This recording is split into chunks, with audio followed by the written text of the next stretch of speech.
Hi, and welcome back to Studio B Ventura for another Business Spotlight podcast, the show designed to help you grow your business. I'm Rodney Medina, your host for today's Business Spotlight podcast.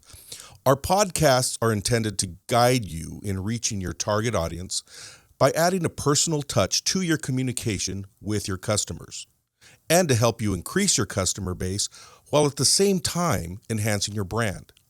On today's Business Spotlight podcast, I'd like to welcome Jonathan Wagoner, the CEO of JW Homecare. JW Homecare specializes in cleaning and restoration services, which include water damage restoration, mold damage restoration, and fire damage restoration.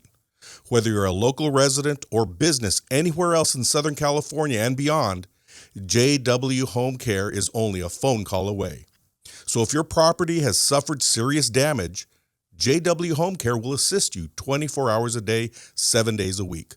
Sounds like a smart move, and it makes total sense. Just check out their 5-star customer reviews. JW Homecare has a lot of satisfied customers. Jonathan, welcome to our Business Spotlight podcast. Thank you. Thank you for having me on. Restoration is a unique business because it's something that we don't ever want to think about, right? Because usually something tragic has happened. How did you get into this business? Right out of high school, I started cleaning carpets, and carpet cleaning and restoration sometimes run hand in hand. So that introduced me to the industry, and the rest is history from there.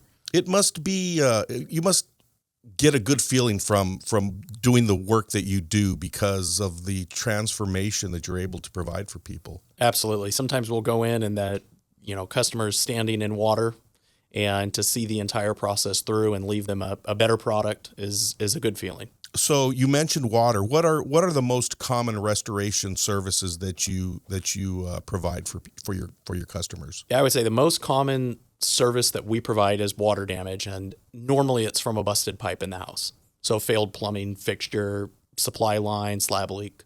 So things can happen instantaneously where huge swaths of your apartment or home can be damaged, but also a slow leak can create some havoc as well. Oh, the slow leaks create more damage than a busted pipe sometimes.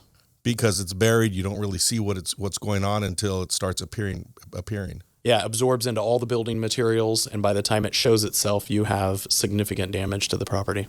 So you serve what areas? So primarily Ventura County. We're based out of Ventura, California, and we do go to parts of Los Angeles and all of Santa Barbara County.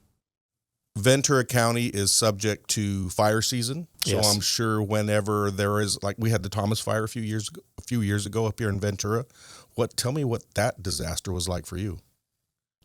Yeah, I don't even remember that entire period of, we were just so slammed with work. But that ripped through our backyard, and Ventura is a very community-oriented place, and to see how everybody came together was incredible. But the firefighters do a wonderful job at controlling the fire, getting the fire put out, and then that's where restoration teams come in and restore the homes. Now, when the fire department arrives, say there's your home or whatever's engulfed in flames. Now you have fire damage and you have water damage, so you have to deal with both of those. Typically, it's a slow moving process, so we normally deal with mold damage after that as well. We just went through COVID, which kept a lot of people at home.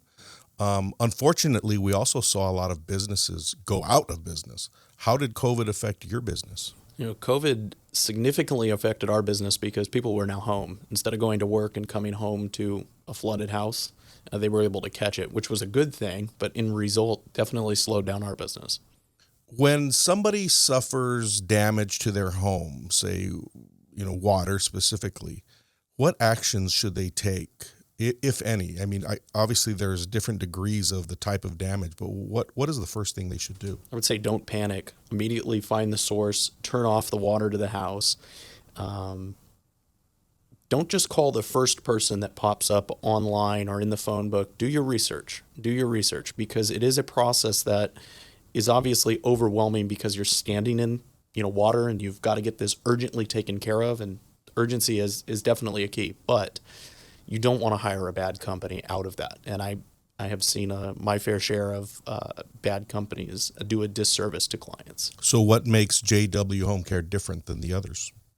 Well, I like to say we treat our customers as, John Smith, not claim number 1, 2, 3, 4, and really make sure that we understand what they're going through and walk them through the entire process. And I mean, sometimes we're not, actively involved in the reconstruction on their particular project, but if they have questions or our job to assist them, we definitely want to take care of them. Where other companies just kind of pass the buck. Well, we're done with our job. It's not our responsibility. You didn't hire us for this.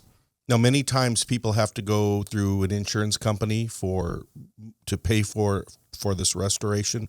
Do you work with the insurance company as well? How much are you involved in that? Very involved. We're more involved than the client would be in the insurance process. But yeah, we work with every insurance company. Proper documentation is key for any insurance claim. What should people look out for when they are looking for companies? Are there any scams out there that are ongoing that people should be aware of when it comes to restoration? Yeah, insurance work is you can have your fair share of scams. I mean, I've got companies that I know that have changed their name multiple times and they're moving on, but it's essentially just taking the insurance check and leaving the job. What happens if you're in a rental? Say you're in a rental unit or an Airbnb and something happens. I mean, obviously, what if it's your fault? Like you accidentally leave who pays for that? Or is it covered by the insurance, or do they really try to find liability in that situation? It really depends. I mean, if it's pure negligence, I mean, insurance companies, and this is funny to say, but insurance companies do cover stupidity. So you leave something on and flood the place, but there's also, they went out of their way to cause property damage. Yeah, they'll go after you.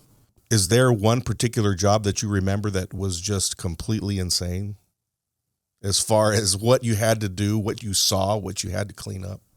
Yeah, anytime we deal with a commercial property, that adds its own challenges. And I can think of one where we had about 50,000 square foot flooded, unfortunately had mud about 4 inches up. And so that all had to come out, and working with the business to keep them open. Obviously businesses can't survive when their doors aren't open. So we want to get that business back together as quickly as possible. So sometimes it's our teams working around the clock to get that taken care of. So you mentioned mud. That's obviously another natural disaster that can happen. How much of your business is brought on by natural disasters like fire, mudslides, that kind of thing? Well, I would say fortunately not a ton of work. Now, you go to the East Coast, you've got some hurricanes. You go to Texas, you've got hail, wind. Here in California, we deal with fires, but they are few and far, especially in Ventura County. I mean,